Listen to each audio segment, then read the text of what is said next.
اللہ الرحمن الرحیم الحمد للہ رب العالمین والصلاة والسلام علی سید الانبیاء والمرسلین وعلی اہل بیتہ الطیبین الطاہرین وصحبہ المنتجبین۔ گزشتہ درس میں ہم سورۃ الفاتحہ کی آیت نمبر 6 کو تمام کرنے کے بعد آیت نمبر 7 کی جو آخری آیت ہے سورۃ الفاتحہ کی، اس میں لفظ الضالین کا معنی آپ کی خدمت میں عرض کر رہے تھے۔ جو ہم نے بیان کیا تھا اس کو ضالین کے معنی میں تکرار کریں گے،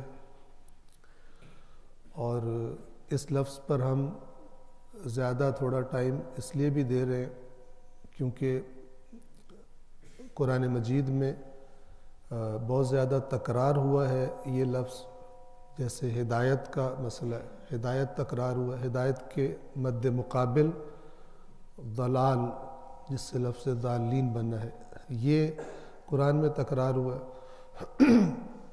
اور کچھ مقامات ایسے ہیں کہ جہاں پر جبر کا شبہ انسان کے ذہن میں آتا ہے۔ مثال کے طور پر جب خداوند عالم یہ فرماتا ہے کہ جسے چاہتا ہے اللہ ہدایت کر دیتا ہے، جسے چاہتا ہے گمراہ کر دیتا ہے، تو اس سے کیا مراد ہے؟ اس سے آیا یہ مراد ہے کہ انسان کا اپنا کوئی کردار نہیں ہوتا وہاں پر، اور اللہ تعالیٰ بغیر کسی قاعدے ضابطے کے انسانوں کو گمراہ کرتا ہے اور ہدایت دیتا ہے یا نہیں؟ تو اس لفظ کے معنی پر جب ہم بات کر رہے ہیں تو یہ سارے انشاءاللہ سوالات، ان کے جوابات ہمیں مل جائیں گے۔ اور ایک لفظ کا معنی اچھی طرح سمجھ لینے سے قرآن مجید میں جہاں جہاں یہ لفظ آیا ہے انشاءاللہ اکثر جگہوں پر ذہن میں پیدا ہونے والے سوال، ان کا جواب ہمیں مل جائے گا۔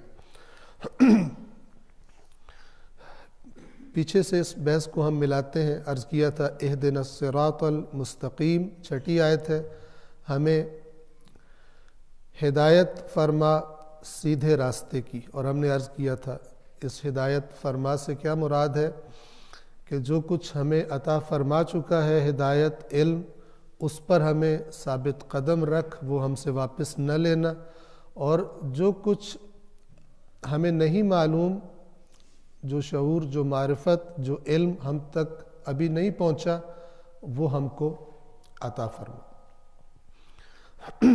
آیت نمبر 7 میں فرمایا صراط الذین انعمت علیہم، ان کا راستہ جن پر تو نے انعام کیا، یا دوسرے لفظوں میں جن پر تو نے نعمتیں نازل کی، غیر المغضوب علیہم، جو نہ ان میں سے تھے جن پر غضب نازل ہوا، مغضوب جس پر غضب کیا جائے، ولا الضالین، اور نہ ان میں سے تھے کہ جو راستے سے بھٹک گئے، جنہوں نے صراط مستقیم کو چھوڑ دیا۔ تو غضب کا معنی ہم نے آپ کی خدمت میں عرض کیا تھا کہ غضب کا اصل معنی ہے ایک کیفیت کہ جس میں انسان انتقام لینے کے لیے انسان کے دل میں اس کا خون جوش مارتا ہے، اس کیفیت کو غضب کہتے ہیں۔ اردو زبان میں ہم اس کے لیے غصے کا لفظ بھی استعمال کرتے ہیں۔ اور اللہ کے غضب سے مراد اس کا عذاب ہے۔ جس طرح انسان کو بعض اوقات بلا وجہ بھی غصہ آ جاتا ہے جہاں پر غصہ نہیں آنا چاہیے، اس کی اپنی کسی مس انڈرسٹینڈنگ کی وجہ سے یا کسی اس کے اخلاق کی کمی کی وجہ سے، اللہ کا غضب ایسا نہیں ہے۔ اس نے پہلے سے بتا دیا ہے کون سے کام عذاب کا سبب ہے اور کون سے کام عذاب کا سبب نہیں بنتے، نعمتوں کا سبب بنتے ہیں۔ جب انسان وہ کام کرتا ہے تو خداوند عالم کے غضب کا گویا کہ اپنے آپ کو مستحق قرار دے لیتا ہے، اپنی حرکت سے، اپنے اختیاری کام سے اور عمل سے۔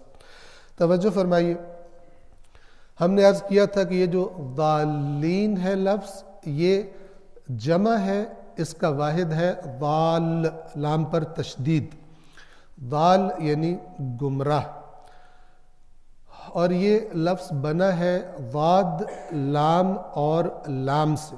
اس کی جتنی شکلیں بھی قرآن میں آئی ہیں، بنیادی طور پر جو عربی میں ہر لفظ کی ایک بنیاد ہوتی ہے، اس کو کہا جاتا ہے حروف اصلی، اور وہ حروف اصلی تمام شکلوں میں موجود ہوتے ہیں۔ توجہ فرمائیے، جن کو حروف اصلی کہا جاتا ہے وہ لفظ کی تمام شکلوں میں موجود ہوتے ہیں، تمام ڈیریویٹیوز میں موجود ہوتے ہیں، اور کچھ لفظ کبھی آ جاتے ہیں اور کبھی کسی شکل میں نہیں آتے۔ مثال آپ کو دوں سمجھنے کے لیے، ایک لفظ ہے نصر، نون، صاد اور را، جسے ہم رے بولتے ہیں۔ نصر کا معنی ہے، ہم اردو میں کہتے ہیں مدد۔ اب اس نصر سے لفظ بنتا ہے ناصر۔ یہ جو نصر میں نون، صاد اور رے ہیں، یہ اس کے حروف اصلی ہیں۔ ناصر میں اگر آپ غور کریں تو ایک حرف ایڈ ہوا ہے، الف، وہ حروف اصلی میں سے نہیں ہے۔ ان کو کوئی اگر یاد رکھنا چاہے تو انہیں کہتے ہیں حروف زائد۔ اسی طرح اسی نون، صاد، را سے جیسے ناصر بنتا ہے، اسی سے بنتا ہے منصور۔ ناصر مدد کرنے والا، منصور جس کی مدد کی جائے۔ اب منصور میں آپ دیکھیں نون، صاد اور را کے ساتھ دو حرف ایڈ ہوئے ہیں، ایک میم اور ایک واو۔ آپ دیکھیں کہ نصر کو دیکھ لیں، ناصر کو دیکھیں، منصور کو دیکھیں، اور ایک لفظ جو آپ آشنا ہے، مثلا مستنصر۔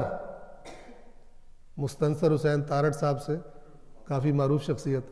مستنصر، ہمارے دیہات میں لوگوں سے یہ لفظ بولا بھی نہیں جاتا، ٹھیک ہے، الٹا سیدھا بول دیتے۔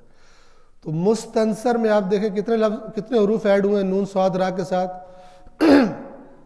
میم، سین، تے، 3 ایڈ ہوئے،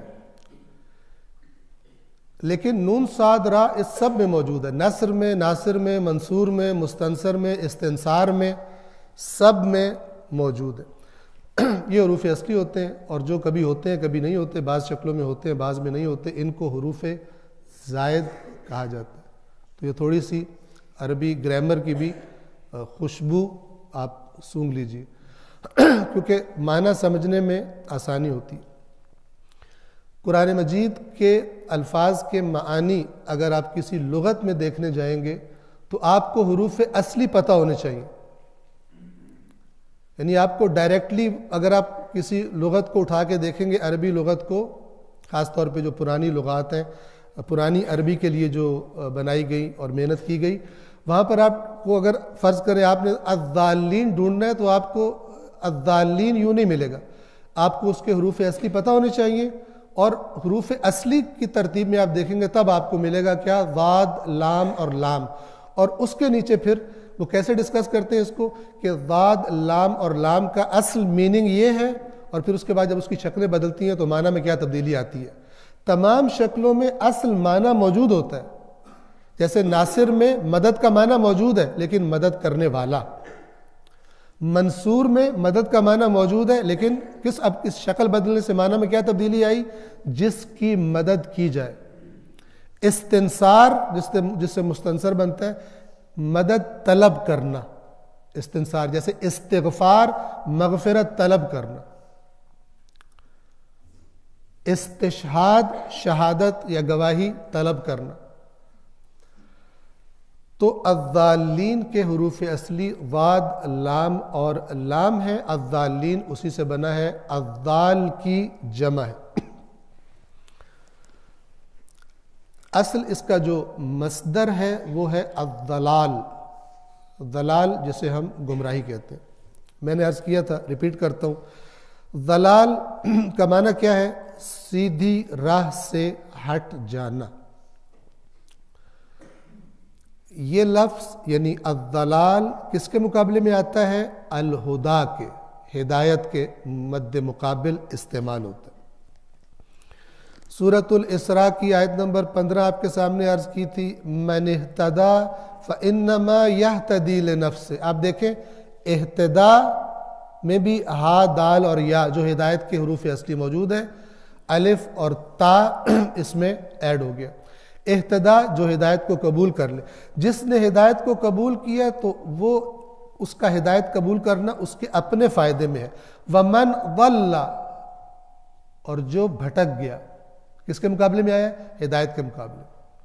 جو بھٹک گیا فإنما يدل علیہا، تو یہ اس کا نقصان بھی اسی کو ہوگا، اس کے بھٹکنے سے اللہ کا کوئی نقصان نہیں ہوگا، اپنے نقصان میں بھٹکا۔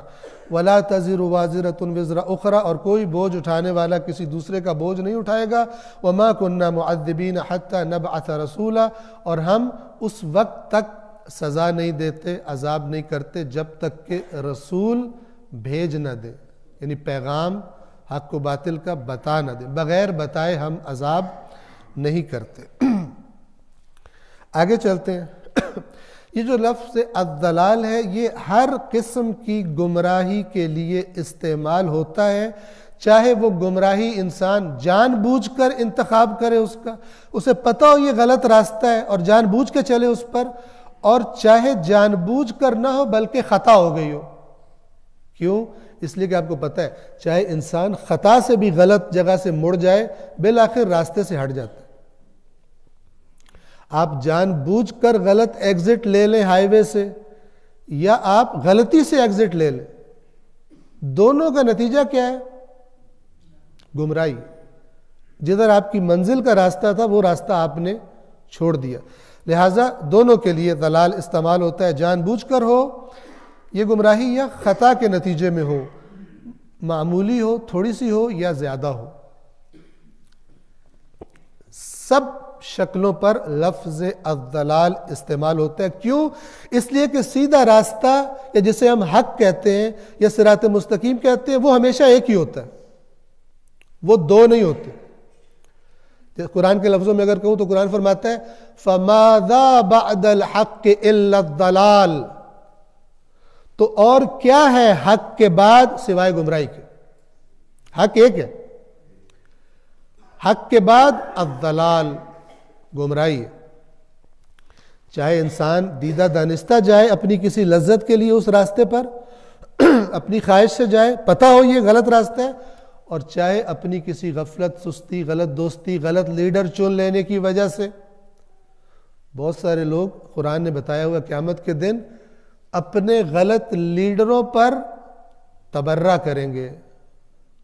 سورۃ البقرہ میں دوسرے جز میں ہے اذ تبرأ الذین اتبعوا من الذین اتبعوا، جس دن جن لوگوں کو فالو کیا جاتا تھا وہ ان سے تبرع کریں گے جو انہیں فالو کرتے تھے، اور پھر جو فالورز اپنے لیڈروں کی یہ حالت دیکھیں گے ہمارا یہ اشر کر رہے ہیں، تو پھر اللہ تعالیٰ سے کہیں گے ایک دفعہ اگر ہمیں دنیا میں بھیج دے تو ہم بھی اسی طرح تبرع کریں ان سے جیسے یہ ہمارے ساتھ کر رہے ہیں۔ دنیا میں تو انہوں نے ہمیں پیچھے لگایا ہوا تھا چکنی چپڑی باتوں سے، جنت کی ٹکٹیں دے دے کر، اور اب یہ کہہ رہے ہیں اپنا کام سے کام رکھو، ہم تو خود پھنسے ہوئے ہیں۔ قرآن مجید نے یہ توجہ فرمائے، چاہے غلط رہنما انتخاب کرنے کی وجہ، خود برا یوں نہیں تھا لیکن انتخاب رہنما میں سنجیدہ سیریس نہیں لیا مسئلے نے اس میں۔ مثلا خدا نے کچھ معیار دیے تھے کہ رہنما کا انتخاب کرنا ہے، جو رہنما ہوتے ہیں ان کے اندر یہ صفات ہوتی، یہ صفات دیکھو، لیکن بندہ حقیر نے کہا کہ نہیں میں تو سر دیکھوں گا، کس لیڈر کی سر اچھی ہے، یا میں یہ دیکھوں گا کس لیڈر کی ڈریسنگ اچھی ہے، کس لیڈر کا ہیئر سٹائل اچھا ہے، میں تو اس کو آئیڈیل بناؤں گا اپنا۔ اس نے ایک غلط معیار کی وجہ، غلط بندہ چوز کیا، اس کے پیچھے پیچھے جو راستہ اس نے دکھایا اس کے پیچھے چلا گیا، یا غلط دوستی کی وجہ سے، غلط دوست نے، جیسے میں نے پہلے عرض کیا، اس کو کوئی بھی چیز سبب بن سکتی ہے، اور یہ میں آگے جا کے عرض کروں گا کہ مغضوب علیہم اور ضالین میں فرق کیا ہے۔ یہ دو گروپس کیوں بنائے اللہ نے؟ اچھے لوگوں کا ایک ہی گروپ قرار دیا انہوں نے، حالانکہ ادھر بھی درجات ہیں، بہت اچھے اور کم اچھے درجات ہیں، لیکن یہ جو غلط لوگوں کا گروپ بنایا اس کے دو بنائے گروپس، اور اس میں حکمت ہے، اس میں میسج ہے، آپ کی خدمت میں عرض کروں گا۔ اگلی بات، اسی الضلال سے ایک اور لفظ بنتا ہے جس کو کبھی کہتے ہیں تضلیل اور کبھی کہتے ہیں اضلال، یہ سب ضاد سے ہے، وہ تذلیل ذلت والا نہیں ہے۔ تضلیل لفظ کہاں پر آیا ہے؟ الم یجعل کیدہم فی تضلیل، سورۃ الفیل میں۔ اور اضلال کا لفظ کہاں پر آتا ہے؟ یہ جو اللہ تعالیٰ فرماتا ہے یضل من یشاء، یہ یضل اضلال سے ہے۔ اضلال یا تضلیل کا مطلب ہے کسی کو راستے سے ہٹا دینا، الضلال خود ہٹ جانا، اضلال یا تضلیل کسی دوسرے کو گمراہ کر دینا، کسی دوسرے کو سیدھے ٹریک سے ہٹا دینا۔ اضلال کے دو طرح کے معنی ہیں، دو طرح کا استعمال ہے قرآن کریم میں، اور ہم اس کو کہہ رہے ہیں کہ اس کے دو معنی ہیں، توجہ سے سنیے۔ اضلال کا ایک معنی یہ ہے کہ ایک گمراہ دوسرے کی گمراہی کا سبب بن جائے، ایک غلط راستے پر چلنے والا دوسرے جس نے اس کو لیڈر سمجھ لیا ہے یا اس کو دوست سمجھ لیا ہے یا اس کو مخلص سمجھ لیا ہے، یہ خود گمراہ ہے، اب جو اس کے پیچھے چلے گا، اس کی بات مانے گا، وہ بھی گمراہ ہو جائے گا، ایک یہ معنی۔ اور یہ دو چیزیں یہ کام کرتی ہیں قرآن نے جو بتایا ہے، ایک کا نام ہے شیطان اور دوسری کا نام ہے خواہش نفس، ہوائے نفس، قرآن اس کو ہوائے نفس کہتا ہے۔ یہاں پر آپ کی خدمت میں ایک آیت عرض کرتا ہوں، توجہ فرمائیے گا، سورۃ صاد، یہ سورہ یاسین کے بعد الصافات ہے، الصافات کے بعد سورۃ صاد ہے۔ وہاں پہ اللہ تبارک و تعالی حضرت داؤد نبی علیہ السلام ان سے خطاب فرما رہا ہے۔ دیکھیے کس رتبے کی شخصیت ہے اور اللہ تعالیٰ اس شخصیت سے کیا خطاب فرما رہا ہے؟ خواہش نفس کے بارے میں نے عرض کیا اضلال کون کرتا ہے؟ شیطان اور خواہش نفس۔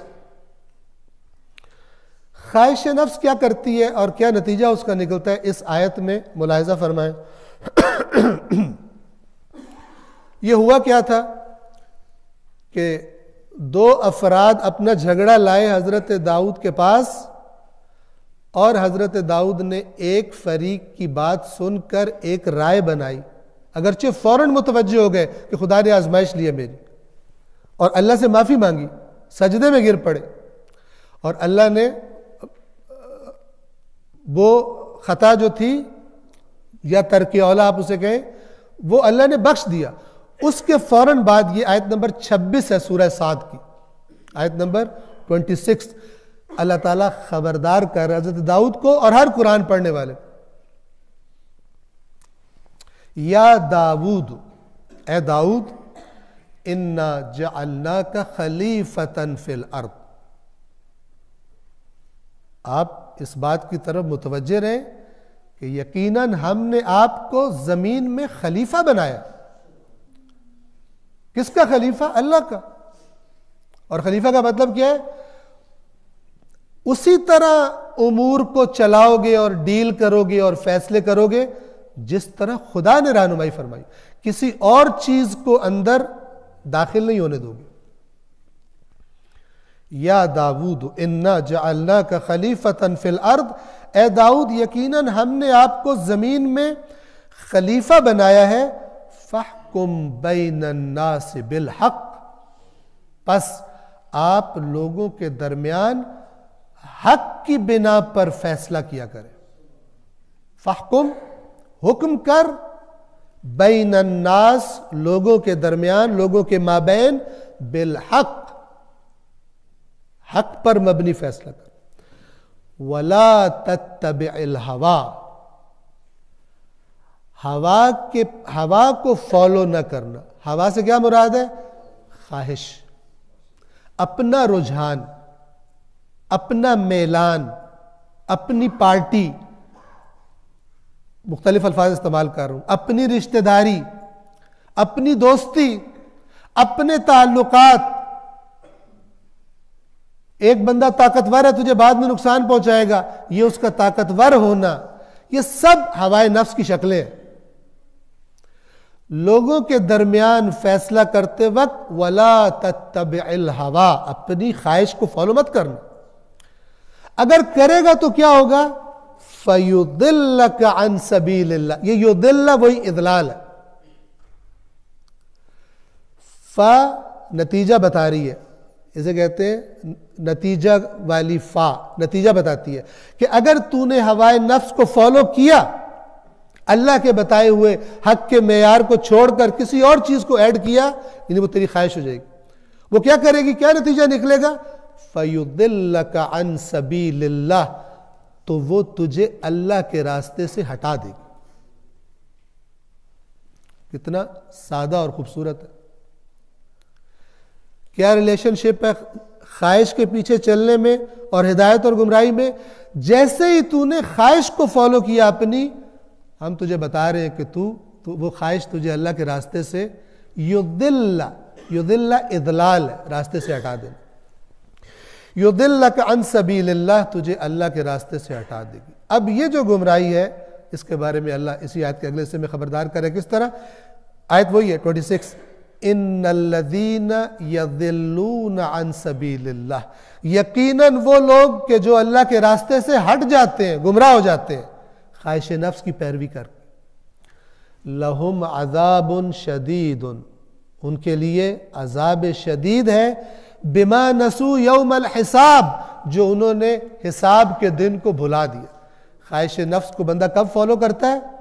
جب یہ بھول جاتا ہے کہ یہ جو میں کر رہا ہوں یہ غلط فیصلہ، اس کا مجھ سے حساب لیا جائے گا. ہر قاضی کو اللہ کی یہ بات یاد رکھنی چاہیے. آج ہماری عدالتیں، ہمارے وکیل اور ہماری کچہریوں میں 500,000 میں بکنے والے، قسم کھانے والے گواہ جو بک رہے ہوتے ہیں، ان کو یہ باتیں پتہ ہونا چاہیے. یہاں پر میں آپ کی خدمت میں اشارہ کرنا چاہوں گا. آج ہی ہمارے ایک دوست نے شیئر کیا تھا یہ پوسٹ مجھ سے، اور پھر میں نے خود بھی اس کو کنفرم کیا ٹویٹر پر جا کر کہ واقعاً یہ اکاؤنٹ ہے یا نہیں ہے. توجہ فرمائیے،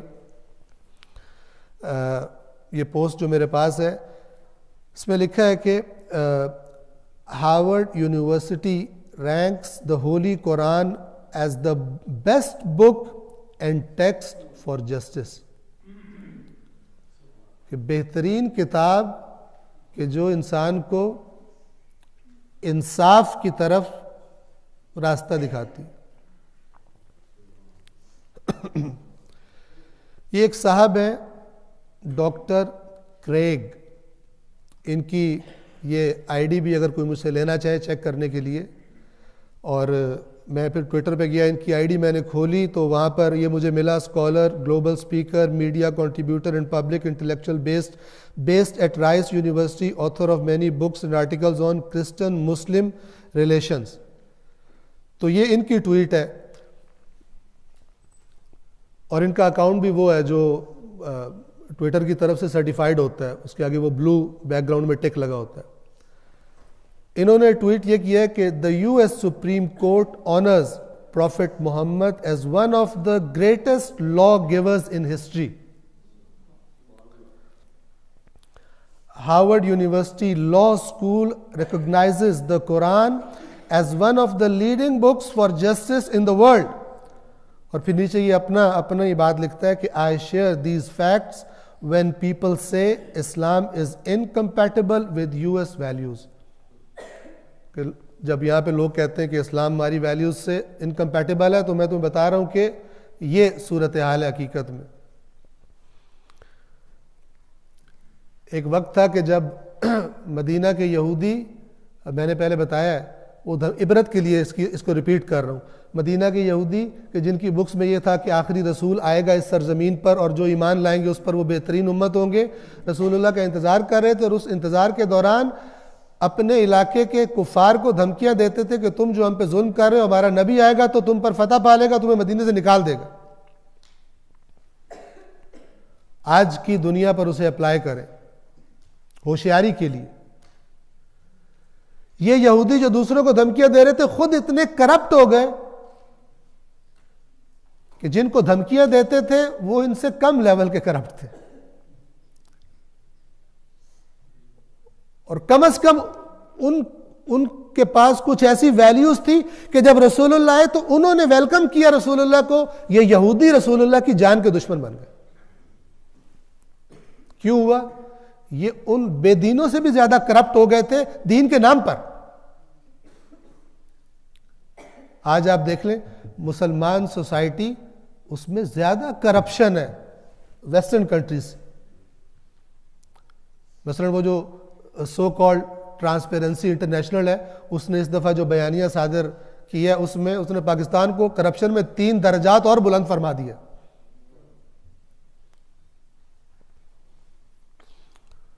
ہم کہتے ہیں چلو کچھ گھپلا کیا ہوگا انہوں نے، لیکن ان سے زیادہ گھپلا ہم نے خود کیا ہوا.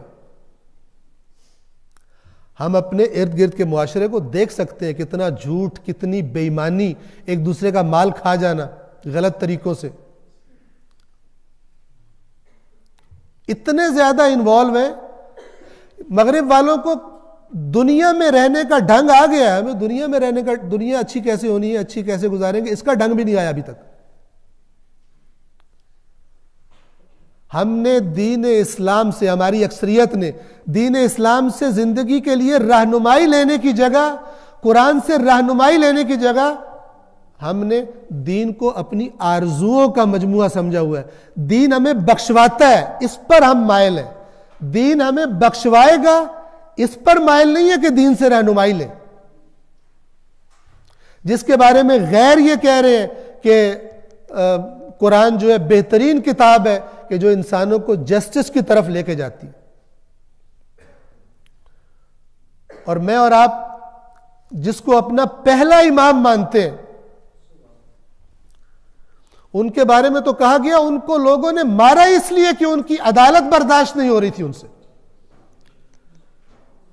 علی علیہ السلام کا عدل برداشت نہیں ہو رہا تھا لوگوں سے. قتل فی المحراب لشدت عدلہ. کچھ لوگ عہدے ایکسپیکٹ کر رہے ہیں، بڑی شخصیات ہیں، علی نہیں دے رہے ان کو، دشمنی مول لے رہے ہیں.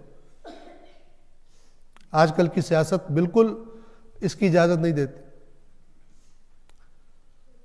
پھر ایک بندے کے بارے میں لوگ انہیں آ کر کہہ رہے ہیں کہ آپ پہلے اپنی خلافت مضبوط کر لیں پھر اس کو چھیڑیے گا. وہ کہتے ہیں نہیں، وہ اپنی اس جو قانون انہیں وراثت میں ملا ہے رسول اللہ سے، جس کے وہ وارث ہیں، جس کی حفاظت ان کے ذمے ہے، اس کو نہیں چھوڑ سکتے. میں اور آپ اپنا پہلا امام ان کو مانتے ہیں، لیکن پریکٹیکل لائف میں ہمارا کون امام ہے؟ ڈیسیجنز لینے میں، جب ہم ڈیسیجن لیتے ہیں اپنے کسی کاروباری معاملے میں، زندگی کے بارے میں کوئی ڈیسیجن لیتے ہیں، اس میں ہمارا امام کون ہوتا ہے؟ آیا اس میں بھی امام علی ہے ہمارے؟ اس میں بھی ہمارا امام قرآن مجید ہے؟ بہت کم ایسا ہوتا. میں اپنے بارے میں بہتر جانتا ہوں، ہم میں سے ہر ایک خود اپنے بارے میں بہتر جانتا ہے. تو یہ میں نے چاہا کہ آپ کے ساتھ یہ شیئر کروں کہ قرآن مجید یہ فرما رہا ہے، قرآن مجید کی رائے یہ ہے، اے داؤد ہم نے آپ کو زمین میں خلیفہ بنایا ہے، پس لوگوں کے درمیان حق پر مبنی فیصلے کیجئے اور ہوائے نفس کے پیچھے مت چلنا. اگر چلو گے تو نتیجہ یہ نکلے گا وہ تجھے اللہ کے راستے سے ہٹا دے گی، حق سے ہٹا دے گی. اور پھر یہ یاد رکھ کہ وہ لوگ کہ جو اللہ کے راستے سے ہٹ جاتے ہیں ان کے لیے عذاب شدید ہے. کس وجہ سے؟ جو ان کو حساب کا دن بھول گیا تھا. حساب کا دن بھولے تو ہی تو خرابی کی، تو ہی تو غلط فیصلہ کیا، تو خدا نہیں چھوڑے گا۔ پس اضلال یعنی دوسرے کو راستے سے ہٹانا قرآن میں کیا بتایا گیا؟ شیطان کرتا ہے، اور یہ کام کون کرتا ہے؟ ہوائے نفس کرتی ہے۔ یہ ایک معنی اضلال کا۔ دوسرا معنی، اس کو محفوظ کریں ذہن میں، دوسرا معنی ہے اللہ کا انسان کو گمراہ کر دینا۔ جیسے میں نے عرض کیا، یضل بہ من یشاء، اسی کے ذریعے جسے چاہتا ہے گمراہ کرتا ہے۔ یضل یعنی گمراہ کرنا، راستے سے ہٹا دینا۔ وَيَهْدِي بِهِ مَن يَشَاءُ، اور اسی کے ذریعے جسے چاہتا ہے ہدایت کر دیتا ہے۔ اب یہ چاہت، اللہ کی چاہت جسے مشیت بھی کہا جاتا ہے، یہ آیا کسی قاعدے قانون کی طرف اشارہ ہو رہا ہے، یا اللہ کہنا چاہ رہا ہے کہ تمہارے اختیار میں کچھ نہیں ہے، میں جسے چاہوں ہدایت دے دوں اور جسے چاہوں گمراہ کر دوں؟ کون سا معنی مراد ہے؟ توجہ فرمائیے، صلوات پڑھیں محمد و آل محمد۔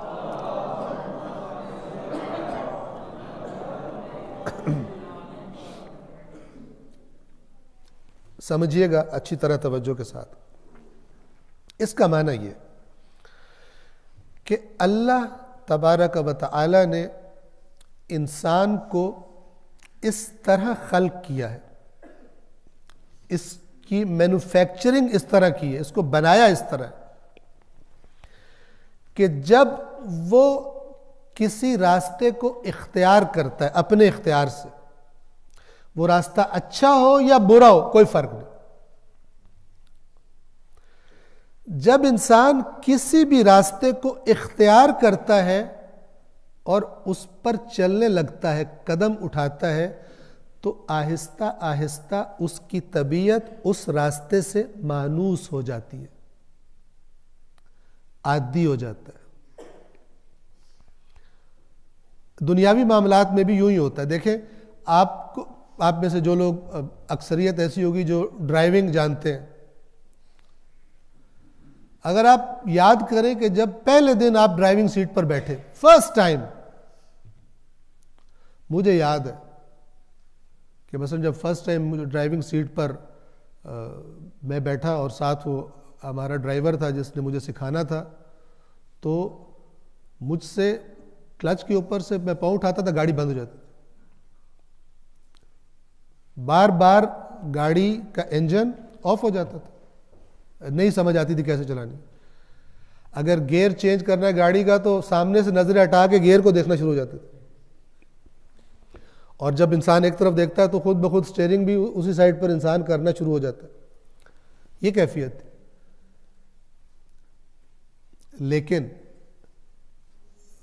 پریکٹس جاری رہی، پھر ایک وقت کیا آتا ہے کہ انسان بات چیت کر رہا ہے بڑے نارملی، اور آٹومیٹیکلی اس کے ہاتھ، اس کا دماغ گویا کہ آٹو پائلٹ پہ ہو گیا، اس کو پتہ چلا کب دوسرا گیئر ہونا چاہیے، کب تیسرا گیئر ہونا چاہیے، کب چوتھا گیئر چینج کرنا ہے، خود بخود کر رہا ہے وہ۔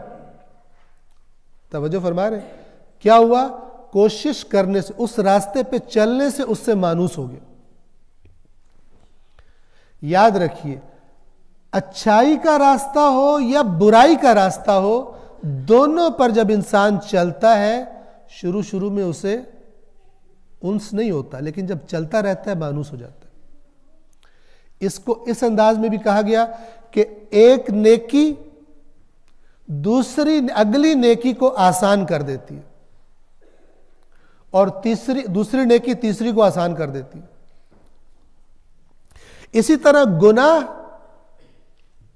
ایک گناہ دوبارہ اس گناہ کے کرنے کو آسان کر دیتا ہے، پہلی دفعہ مشکل تھا۔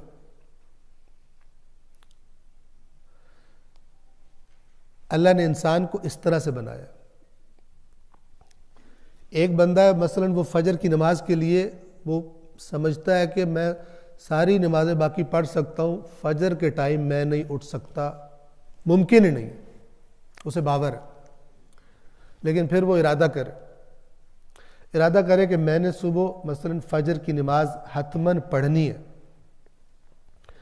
اپنی والدہ سے کہے، والد سے کہے، بھائی سے کہے کہ آپ نے مجھے چاہے گھسیٹ کرو بستر سے نکالنا ہے، مجھے نماز پڑھوانی ہے آپ، ٹھیک ہے؟ اب بالآخر مثلا اس کو پہلے دن بستر سے گھسیٹ کے باہر نکالا جائے اور کہا جائے جب تک تو نماز نہیں پڑھے گا تیرے اوپر پانی پھینکیں گے مثلا، بالآخر جب مجبور ہو جائے، کوئی چارہ نہ ہو، تو وہ اٹھے اور وضو کرے اور نماز پڑھ لے۔ بہت سخت تھا پہلے دن اس کے لیے، ٹھیک ہے؟ دوسرا دن آ گیا، سخت لگے گا اس کو، لیکن نسبتاً پہلے دن سے کچھ، چونکہ ایک دفعہ چکھ چکا ذائقہ اس کا، اس تکلیف سے گزر چکا ہے، ٹھیک ہے؟ لیکن اگر کرتا رہے، اس کو ارادہ پختہ رکھے، کرتا رہے، تو کچھ عرصے کے بعد یہ کیفیت نہیں رہے گی، اٹھ جائے گا۔ اور اگر اس پر پکا رہے تو وہ انسان جس کو فجر میں اٹھنے سے، میں اپنے الفاظ استعمال کروں کہ جس کو فجر میں اٹھنے میں موت نظر آتی تھی، اب اگر کسی دن وہ سوتا رہ گیا، اب اس سے موت لگتی۔ جو کسی نیک کام کرنے کو اپنے وجود کا حصہ بنا چکے ہوتے ہیں، ان سے جب وہ رہ جاتا ہے، فرض کریں وہ واجب بھی نہ ہو، ایک بندہ ہے مثلا وہ پکا مثلا فرض کریں تہجد پڑھتا ہے یا جماعت میں شرکت کرتا ہے، یہ ظاہر بات ہے جو اس کا عادی ہو وہ اس کو فیل کر سکتا ہے، ٹھیک ہے نا؟ جس نے چکھا نہ ہو اس کو ظاہر بات ہے اس طرح فیلنگ نہیں ہوگی، اس لیے مختلف مثالیں دے رہا ہوں۔ وہ مستحب کام جس کو اس نے اپنے اوپر لازم کیا ہوا تھا، وہ چھوٹ جائے تو اس کو ایسا لگتا ہے اس نے کسی کو، اتنی اس کو ملامت ہوتی ہے جتنی شاید ایک آدمی مجرم کو بندہ مار کے نہ ہو۔ وہ بندہ قتل کر کے اسے کچھ نہیں ہوتا، اس کو ایک اپنا مستحب جو روٹین میں جو کیا کرتا تھا وہ چھوٹنے سے اس کو ایسا لگتا ہے پتہ نہیں میں نے کتنا بڑا جرم کر دیا۔ یہ کیوں ہوتا ہے؟ خداوند عالم نے انسان کو اس طرح بنایا ہے، اور قرآن نے مختلف آیات میں اس کی طرف اشارہ فرمایا۔ مثلا اللہ تعالیٰ فرماتا ہے سورۃ اللیل آخری پارے میں، وہاں پہ فرماتا ہے کہ فَأَمَّا مَنْ أَعْطَى وَاتَّقَى وَصَدَّقَ بِالْحُسْنَى فَسَنُيَسِّرُهُ لِلْيُسْرَى۔ وہ شخص کے جو خدا کے راستے میں عطا کرتا ہے، تقوی اختیار کرتا ہے اور اچھی بات کی تصدیق کرتا ہے، ہم اس کے لیے آسانی کی طرف جانے کا راستہ آسان کر دیں گے۔ وَأَمَّا مَنْ بَخِلَ وَاسْتَغْنَى، لیکن وہ جو عطا نہیں کرتا، بخل کرتا ہے اور اپنے آپ کو بے نیاز سمجھتا ہے، خدا کی باتیں ماننے کی مجھے ضرورت نہیں ہے، میرے پاس خود ہی بہت ہے۔ وَكَذَّبَ بِالْحُسْنَى، اور اللہ کی طرف سے آنے والی اچھی باتوں کو جھٹلاتا ہے، فَسَنُيَسِّرُهُ لِلْعُسْرَى۔ وہاں پہ کیا تھا؟ فَسَنُيَسِّرُهُ، نُيَسِّرُ یسرنا، آسان کرنا۔ وہاں پہ فرمایا کہ ہم آسان، بہت جلد آسان کر دیں گے، آسانی کا راستہ یعنی جنت کا راستہ، اور اس کے لیے جس نے الٹا راستہ اس کے لیے بھی ہم آسان کر دیں گے، لیکن کیا؟ للعسرا، وہ جو مشکلات کی جگہ ہے جہنم، ادھر کا راستہ اس کو آسان کر دیں گے۔ یہ گناہ پہ گناہ کرتا چلا جائے گا، اس کو پریکٹس ہو جائے گی، اس کی طبیعت کا حصہ بن جائے گا۔ اور یہی وہ راستہ ہے جس پر چلتے چلتے چلتے چلتے ایک سٹیج وہ آتی ہے کہ جس کے بارے میں خدا نے قرآن میں کیا فرمایا ہے؟ ختم اللہ علی قلوبہم وعلی سمعہم وعلی ابصارہم غشاوہ ولہم عذاب عظیم۔ اللہ نے ان کے دلوں کو سیل کر دیا، مور لگا دی ہے۔ اس سٹیج پر بندہ خود پہنچتا ہے جب وہ انسان سے درندے میں چینج ہو جاتا ہے گناہ کر کر کے۔ اس کے اپنے ہی گناہوں کی تاثیر ہوتی ہے۔ دیکھیے جس طرح انسان کے بدن پر بیماری اگر عارض ہو اور وہ اس کا علاج نہ کرے تو اللہ نے قانون کیا بنایا ہوا ہے؟ بیماری بڑھے گی، بیماری کا فوراً علاج کرنا چاہیے۔ بڑھتی رہے گی بڑھتی رہے گی بڑھتی رہے گی، اور ایک سٹیج ایسی آئے گی کہ جب ڈاکٹر کہے گا کہ اب آپ کا علاج نہیں ہو سکتا۔ علاج ہو سکتا تھا پہلے، لیکن اب آپ کی بیماری اس سٹیج پر پہنچ گئی ہے کہ اب اس کا علاج نہیں ہو سکتا۔ جیسے مثلا آج کل کی جو میڈیکل سائنس ہے، وہ لوگ کہتے ہیں کہ ایک خاص سٹیج کے بعد مثلا کینسر کا علاج نہیں ہوتا۔ مثال دے رہا ہوں، آپ ہو سکتا ہے کچھ دنوں کے بعد کینسر کا علاج آ جائے، لیکن مثال دے رہا ہوں کہ اگر پہلے پکڑا جاتا کینسر تو علاج ہو سکتا تھا، لیکن اب نہیں ہو سکتا۔ یہ قوانین بنانے والا کون ہے؟ وہ اللہ کی ذات۔ لیکن اس سٹیج پر انسان علاج نہ کرنے کی وجہ سے خود پہنچتا ہے. گناہ بھی ایسے ہیں ایک سٹیج پر جا کر انسان کے قلب کو ڈیڈ کر دیتے ہیں, وہ بالکل بے حس ہو جاتا ہے. ہدایت کی بات اسے اچھی تو کیا, اسے بری لگتی ہے, دشمنی ہوتی ہے اس کو, اس کا سانس گھٹتا ہے کسی اچھی محفل میں بیٹھتے ہوئے. اگر بری محفل کی انویٹیشن ہو تو وہ دوسرے ملک بھی پہنچ جاتا ہے, لیکن اگر اچھی محفل کی انویٹیشن ہو تو مثلا 2 گھر چھوڑ کے بھی اگر مثلا وہ جگہ ہو تو وہاں پر جانا اس کو مصیبت لگتا ہے, نہیں جاتا وہاں پر.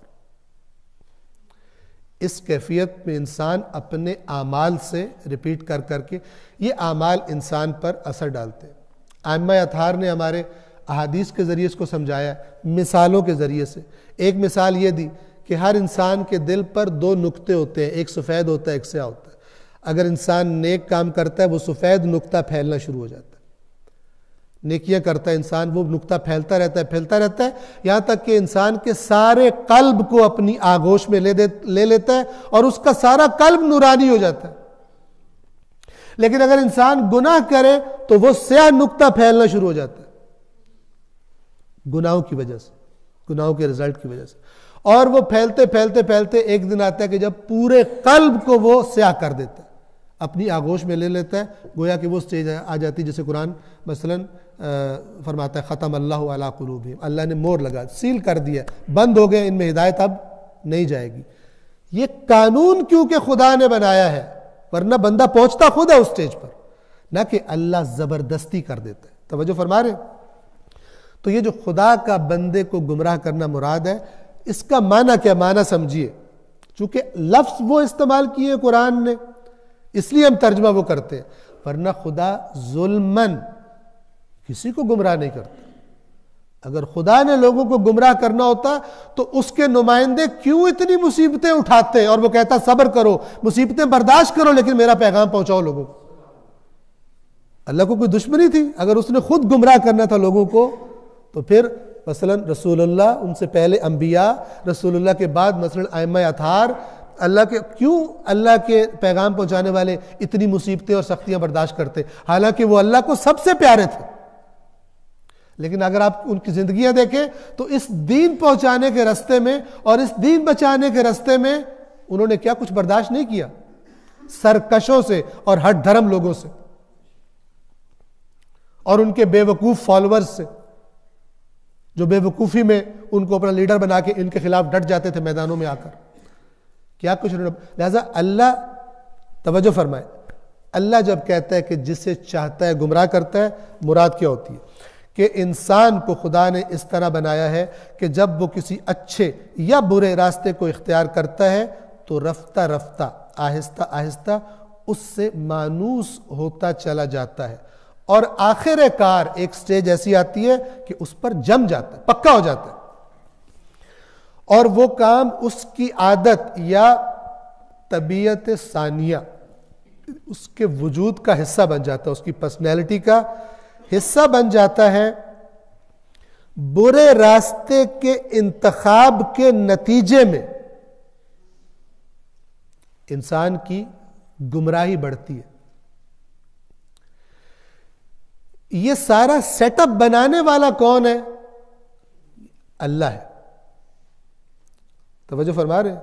مثلا خدا نے فرمایا یہ راستہ جہنم کا ہے, انتخاب تو نے خود کرنا ہے. اگر تو, توجہ فرمائے, اگر تو اس غلط راستے کا انتخاب کرے گا تو میں تجھے غلط جگہ پہ لے جا کر چھوڑوں گا, نتیجہ نہیں بدل سکتا.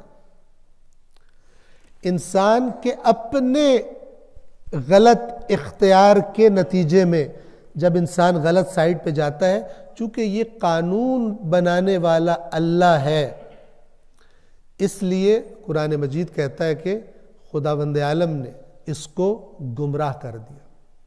گمراہ کر دیا کیا مطلب؟ خدا کا بنایا ہوا نظام ہے جس کے تحت اب یہ اس طرف حرکت کر رہا ہے. اس راستے کے اینڈ پر اس کو جہنم ملے گی, اس راستے کے اینڈ پر اس کو عذاب ملے گا. بس یاد رکھیے اللہ تعالیٰ کا گمراہ کرنا, ابھی آپ کو مثالیں دوں گا اور واضح ہو جائے گا.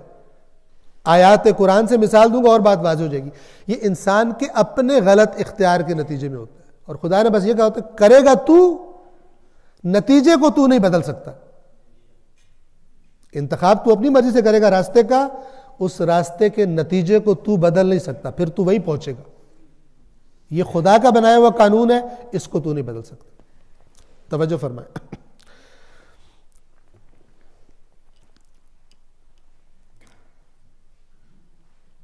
سورہ صف کی آیت نمبر 5, یہ میننگ بیان کروں کہ اللہ کا گمراہ کر دینا, اس سے کیا مراد ہے.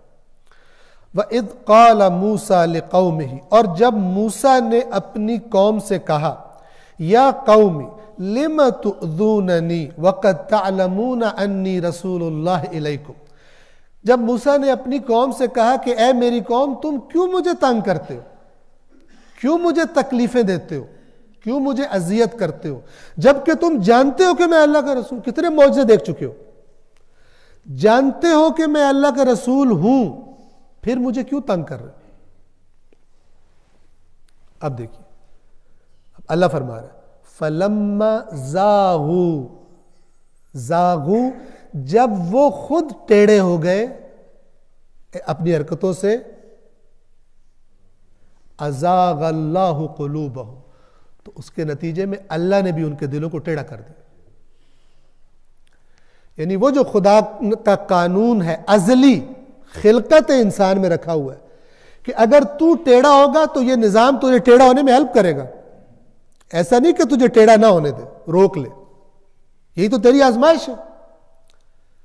اگر کوئی چھری اگر کوئی تلوار چلائے حق کے دفاع میں تو بھی تلوار کاٹے گی اگلے کی گردن, اور اگر کوئی تلوار چلائے کسی نبی کو قتل کرنے میں تب بھی تلوار اپنا کام کرے گی. اللہ کا بنایا ہوا نظام, اس کے جو ذمے لگا ہے, جس چیز کے جو ذمے ہے وہ اپنا کام کرے گی, چاہے وہ تلوار چلے کسی ظالم کی گردن پر, اور چاہے تو تلوار کو جا کے چلا دے امام حسین کی گردن پر. وہ خدا کے حکم کی پابند ہے, وہ اپنا کام کرے گی. لیکن جو اپنے اختیار سے یہ کام کر رہا ہے, توجہ فرما رہے ہیں, جو اپنے اختیار سے وہ کام کر رہا ہے, یہ نظام رکاوٹ نہیں بنے گا اللہ کا بنایا ہوا, یہ ساری چیزیں کوآپریٹ کریں گی, یہ پابند ہے. توجہ فرما رہے ہیں. ایسا نہیں ہے کہ آکسیجن اس کو تو سانس لینے میں ہیلپ کرے جو اللہ کی بات مان رہا ہے, اور اس کا سانس ہی بند ہو جائے جو اللہ کی بات نہیں مانتا. نہیں, دونوں کے لیے, جب تک یہ اللہ نے مہلت دی ہوئی ہے دونوں کے لیے.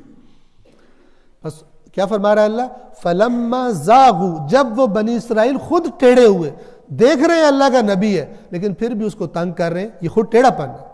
أَزَاغَ اللَّهُ قُلُوبَهُمْ, تو اللہ نے بھی ان کے دلوں کو ٹیڑھا کر دیا. یہ معنی ہے اللہ کے گمراہ کرنے کا سبب انسان خود ہوتا ہے, اپنے ارادے سے اس قانون کی زد میں آتا ہے جو اللہ نے بتایا. توجہ فرمائیں. اب دیکھیے فَلَمَّا زَاغُوا أَزَاغَ اللَّهُ قُلُوبَهُمْ, جب یہ ٹیڑھے ہوئے تو اللہ نے بھی ان کے دلوں کو ٹیڑھا کر دیا. اب دیکھیے کیوں کر دیا اللہ نے ایسا, اس لیے کہ اللہ کا ایک قانون, اور وہ کیا ہے, وَاللَّهُ لَا يَهْدِ الْقَوْمَ الْفَاسِقِينَ, اللہ فاسق قوم کی ہدایت نہیں کرتا. فاسق کیسے کہتے ہیں, حدود سے تجاوز کرنے والا, بات نہ ماننے والا.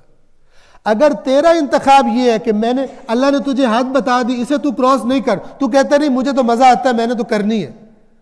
اب تو جان لے کہ یہ جو تو نے اختیار کیا راستہ, اب خدا کی ہدایت تجھے فائدہ نہیں دے گی. وہ تب تجھے فائدہ دے گی جب وہ تجھے کہہ رہا ہے تو کراس, اس کی ہدایت کیا تھی, اس لمٹ کو کراس نہیں کرنا. تو کہتا ہے میں نے نہیں ماننی, اس فاسق کو اللہ ہدایت نہیں دیتا. توجہ فرما رہے ہیں. اب ذرا غور کیجئے گا, دماغوں کو ذرا پیچھے لے کے جائیں. میں نے دوسرا اور تیسرا معنی ہدایت کا کیا بتایا تھا. دوسرا معنی ہدایت کا وہ جو انبیاء لے کر آتے ہیں راستہ دکھانا, اور تیسرا اس راستے پہ چلنا. یہ جو اللہ کہہ رہا ہے نا اللہ فاسقوں کی ہدایت نہیں کرتا, یہ تیسرا معنی, ان کو اللہ نہیں چلنے دیتا اس راستے پر. کیوں, انہوں نے خود اختیار کیا غلط راستہ. یہ نہیں چاہ رہا اس ہدایت پر چلنا, راستہ دیکھ چکا ہے, نبی سے سن چکا ہے, قرآن سے سن چکا ہے, لیکن یہ نہیں چاہ رہا. جب یہ نہیں چاہ رہا تو جو تو خود چاہ رہا ہے نا اللہ تجھے اسی پہ چلائے گا. اللہ تبارک و تعالیٰ کا نظام تجھے اسی راستے پر چلنے میں تیرے ساتھ تعاون کرے گا, اس لیے کہ واللہ لا یہدی القوم الفاسقین.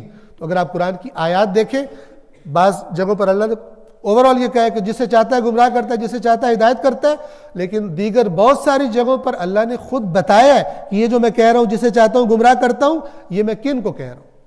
توجہ فرمائیے, یہ جو میں نے آپ کے سامنے پڑھی سورۃ الصف کی آیت نمبر 5 تھی, اس سے نتیجہ کیا نکلا کہ یہ جو اللہ کہہ رہا ہے کہ میں گمراہ کرتا ہوں, یہ مومنوں کے بارے میں بات ماننے والوں کے بارے میں نہیں کہہ رہا, جو اس کی طرف آنا چاہے. توجہ فرمائیں, سورۃ البقرہ آیت نمبر 26, یضل بہ کثیرا ویہدی بہ کثیرا, بہت ساروں کو اسی کے ذریعے گمراہ کرتا ہے, بہت سو کو اسی کے ذریعے ہدایت دیتا ہے. پھر خود بتایا وما یضل بہ الا الفاسقین, اور یہ جو میں کہہ رہا ہوں بہت ساروں کو گمراہ کرتا ہوں, یہ میں نہیں کرتا مگر فاسقوں کو, یعنی ان کا فسق سبب ہے, سبب ان کی اپنی خرابی ہے جس سے وہ میرے اس قانون کی زد میں آتے ہیں اور گمراہ ہو جاتے ہیں. اسی طرح سورہ ابراہیم کی آیت نمبر 27 میں فرمایا وَيُضِلُّ اللَّهُ الظَّالِمِينَ, اللہ ظالموں کو گمراہ کر دیتا ہے, یعنی وہ ظلم اختیار کرتے ہیں تو خدا کا قانون, خدا کے قانون کی زد میں آتے ہیں, اس راستے پہ چل پڑتے ہیں. اختیار انسان کا اپنا ہے. اسی طرح سورہ جمعہ کی آیت نمبر 5 مشہور و معروف مثل الذین حملوا التوراۃ ثم لم يحملوها كمثل الحمار يحمل اسفارا, ان لوگوں کی مثال جن کو تورات تھمائی گئی تھی یا تورات جن کو دی گئی تھی کہ اس کو اٹھا لو پکڑ لو, پھر انہوں نے نہیں اٹھائی. ان کی مثال اس گدھے کی طرح ہے جس پر قیمتی علوم کی کتابیں لاد دی جائیں, لیکن گدھے کو کیا پتہ. بئس مثل القوم الذین کذبوا بآیات اللہ, کتنی بری مثال ہے اس قوم کی جنہوں نے اللہ کی آیات کو جھٹلا دیا. توجہ فرمائیں, واللہ لا یہدی القوم الظالمین, اللہ ظالم قوم کی ہدایت نہیں کرتا. سمجھیے گا یہاں پر بھی تیسرا معنی ہے ہدایت کا. کون سی ہدایت نہیں کرتا؟ تورات تو دی ہے تمہیں, راستہ دکھا دیا تمہیں, نبی بھیج دیا, موسیٰ کو بھیج دیا, موسیٰ نے تمہیں تورات پہنچا دی. دوسرا معنی ہدایت کو تمہیں کر دیا. اب تمہیں جن کو دی گئی تھی انہوں نے کیا رویہ اختیار کیا تورات کے ساتھ؟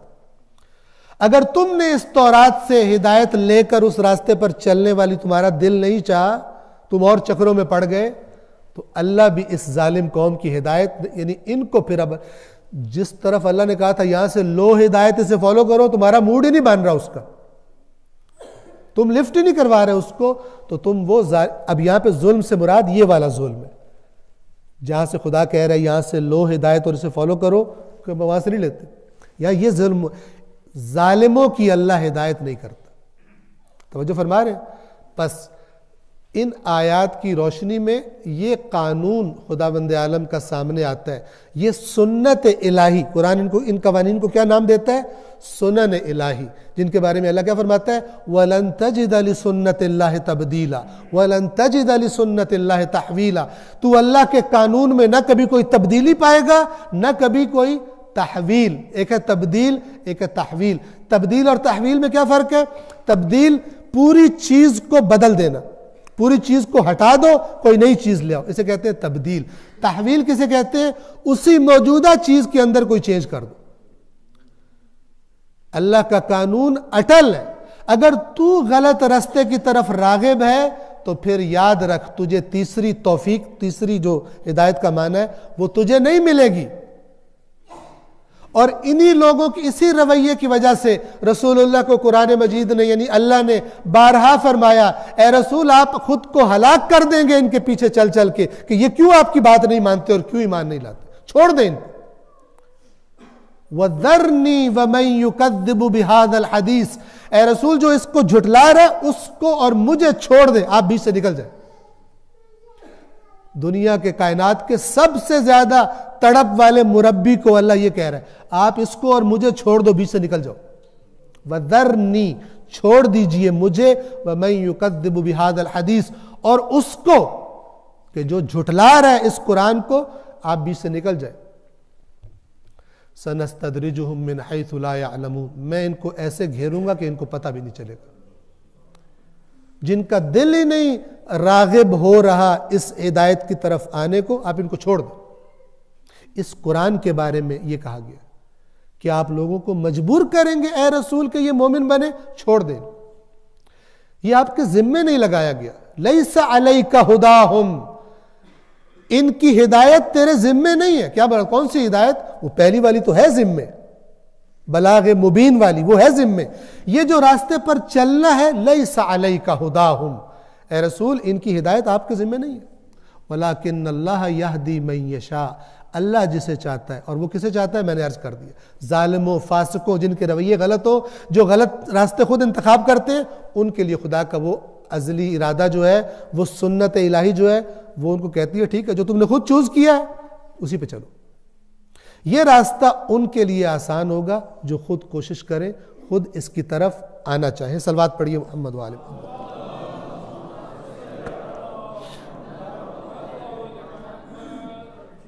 یہ معنی ہے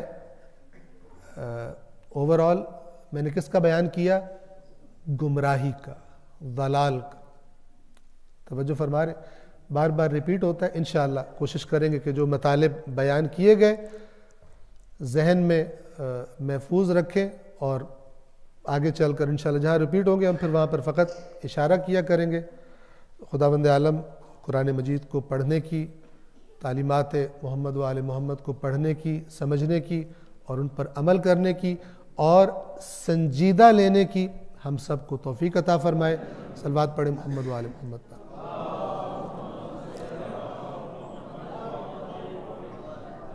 درس کا ٹائم ختم ہے، تھوڑا سا ٹائم 15 منٹ سوال و جواب کا ہے۔ جب درس ختم ہو تو ویسے درس کے دوران بھی کوئی ایسی پابندی نہیں ہوتی، لیکن جو اٹھ کے جانا چاہیں وہ جا سکتے ہیں۔ سوالات بسم اللہ۔ جی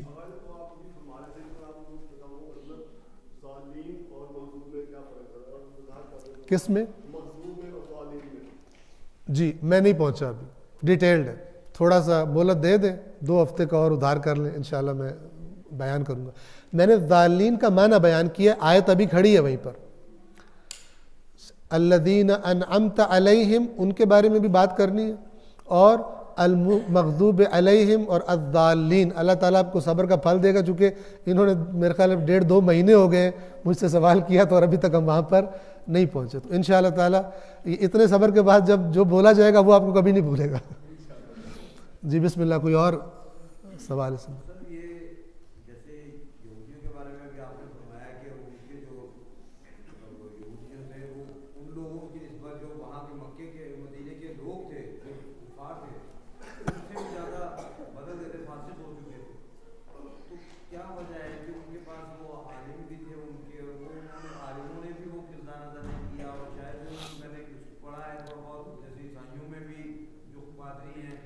جی یہی یہ قرآن نے بتایا ہوا ہے کہ 2 باتیں بنیادی ہیں، میں پہلے درس میں یہ کر چکا ہوں۔ 2 باتیں بنیادی ہیں یہودیوں کی گمراہی میں جن کو قرآن نے پوائنٹ آؤٹ کیا ہے۔ نمبر 1، اللہ کی کتاب سے کٹ گئے تھے عوام۔ اب ہم دیکھ لیں کہ مسلمان کتنے جڑے ہوئے اپنی کتاب سے۔ ایک، جب عوام نان سیریس دین کے بارے میں ہو گئی تو ایک اور طبقہ پیدا ہوا، قرآن نے بتایا ہوا۔ وہ کون سا طبقہ تھا؟ لوگوں کو شارٹ کٹ بتا کے جنت میں پہنچا کے پیسے کمانے والا طبقہ، نام نہاد علماء کا، ٹھیک ہے نا؟ جب جہاں پہ گڑ پھینکو وہاں مکھیاں خود ہی آ جاتی ہیں، ماحول بنانا ہوتا ہے، اس ماحول کے مطابق کی مخلوق خود پیدا ہو جاتی ہے، وہاں پہ اکٹھی ہو جاتی ہے۔ تو جب عوام غیر سنجیدہ ہو گئے تو یہ طبقہ خود ہی پیدا ہو گیا، ٹھیک ہے؟ جس نے کبھی لفٹ ہی نہیں کرائی اللہ کی کتاب کو اندر کیا لکھا ہوا، جو بتایا جا رہا ہے اسی پہ باور ہے ان کا۔ یہ قرآن نے بتایا، اسی پہلے سپارے میں انشاءاللہ زندگی رہی تو آ جائے گا بڑے واضح الفاظ میں۔ تو عوام کتاب خدا سے کٹ گئی اور علماء کرپٹ ہو گئے، مال کھانے والے بن گئے، دین بتا کے اور دین پہ مال زیادہ تر تبھی ملتا ہے جب عوام کو خوش کیا جائے۔ خوش ہوتا ہے تو بندہ پیسے دیتا ہے، ناراض ہو کے تھوڑا پیسے دیتا ہے۔ تو یہ سلسلہ شروع ہوا، یہ اتنے خراب ہوئے کہ کائنات کی سب سے عظیم ہستی کہ جس کی نشانیاں بھی ان کو پتہ تھی، اس سے بھی ضد پہ اڑ گئے کہ ان افکار اور نظریات کے ساتھ ہم آپ کو نہیں مانیں گے۔ اللہ نے کیا فرمایا؟ وَلَن تَرْضَىٰ عَنْكَ الْيَهُودُ وَلَا النَّصَارَىٰ حَتَّىٰ تَتَّبِعَ مِلَّتَهُمْ، اے رسول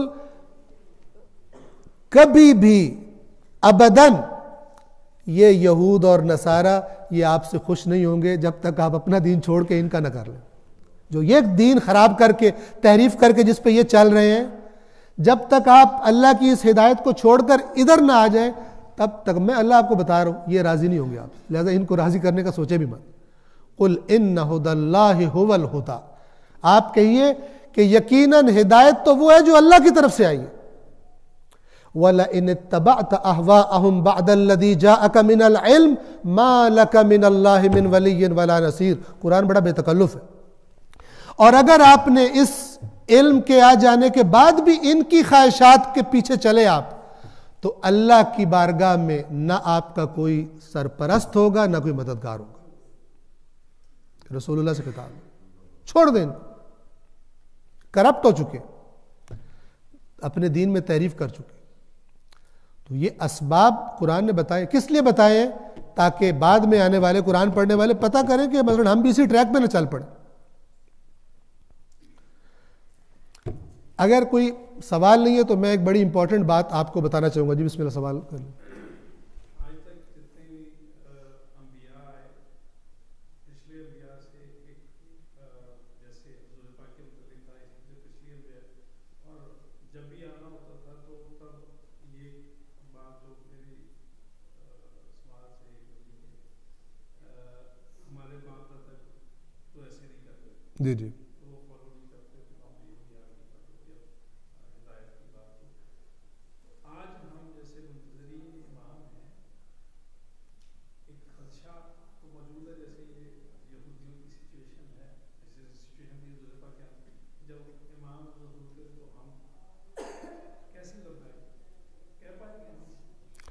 آباء و اجداد کو فالو کرنے والے مسئلے میں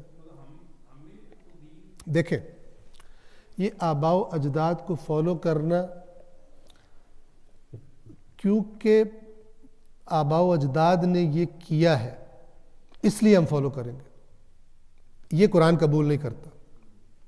ٹھیک ہے،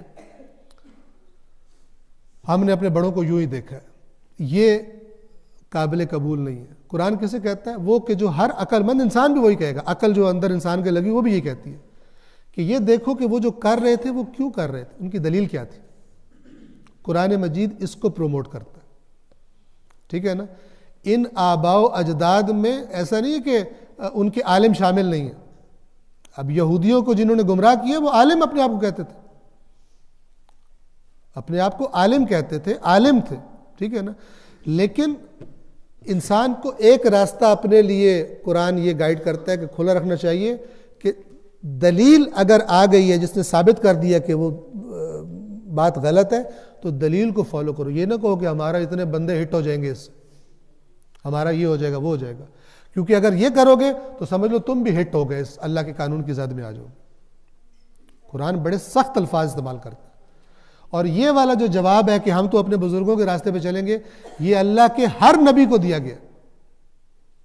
یعنی اللہ کے نبیوں کو ناکام بنانے کے لیے جو پروپیگنڈا کیا جاتا تھا اور عوام جس کے پیچھے زیادہ چل پڑتے تھے، عوام ہوتے ہی ایسے، عوام یعنی عوام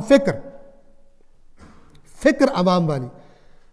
قرآن مجید نے بتایا وَكَذَلِكَ مَا أَرْسَلْنَا مِن قَبْلِكَ فِي قَرْيَةٍ مِّن نَذِيرٍ إِلَّا قَالَ مُتْرَفُوهَا إِنَّا وَجَدْنَا آبَاءَنَا عَلَىٰ أُمَّةٍ وَإِنَّا عَلَىٰ آثَارِهِمْ مُهْتَدُونَ. اے رسول، آپ سے پہلے ہم نے کسی بستی میں کوئی نبی نہیں بھیجا مگر اس کو وہاں کے چودھری یہی کہتے تھے کہ ہم نے اپنے باپ دادا کو اس روش پر پایا ہے اور ہم اسی پہ چلیں گے، تم جاؤ اپنا کام کرو. کسی رسول کو کوئی ایسا نہیں جس کو یہ جواب نہ ملا ہو. تو یہ تو پکا گمراہی والا جواب ہے. ٹھیک ہے. دلیل، عقل، توجہ فرما رہے ہیں.